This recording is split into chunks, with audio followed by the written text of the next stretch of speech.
আসসালামু আলাইকুম প্রিয় ভিউয়ার্স, আশা করছি অনেক ভালো আছেন। ইসলামী ব্যাংক সম্পর্কে সর্বশেষ আপডেট নিয়ে আজকের এই ভিডিও, এবং আজকের ভিডিওর আলোচনার বিষয়টি আপনারা অলরেডি থাম্বনেইলের মধ্যে দেখেছেন। তো মূল বিষয় হচ্ছে যে ইসলামী ব্যাংকে যে পরিমাণ দুর্নীতি বিগত সরকারের আমলে হয়েছে এবং এর আগেও কিন্তু হয়েছে। তো সর্বশেষ যেই তথ্য, সেই তথ্য মতে ইসলামী ব্যাংক অনেক বেশি ঋণগ্রস্ত আর কি।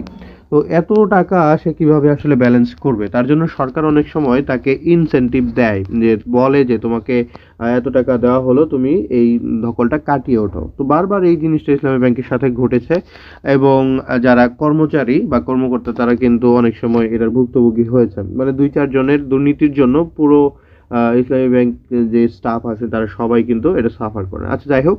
তো সরকার চাচ্ছে যে বিগত আমলে ইসলামী ব্যাংকে যে পরিমাণ দুর্নীতি হয়েছে সেটা যেন আর না হয়, এবং ব্যাংকের যেই কি বলে যে ব্যালেন্স বা অ্যাকাউন্ট, সেই অ্যাকাউন্টটা যেন শক্তিশালী হয়।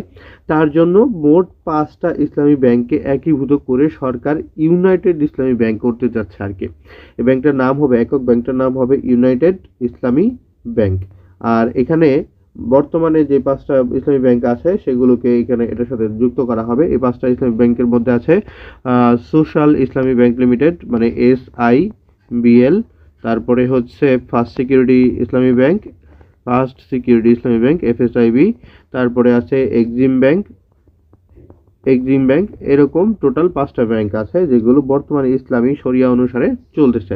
এর মূল উদ্দেশ্য হচ্ছে যেন এই ব্যাংক খাতের দুর্নীতিটা আসলে এড়ানো যায়, এবং যেই ব্যাড লোনগুলো আছে, ব্যাংক যে বাজে ঋণগুলো দিয়ে থাকে সেগুলো যেন না হয়, এবং ব্যাংক লোন ডিফল্টারের যে প্রবলেম আছে সেটা যেন কমে আসে।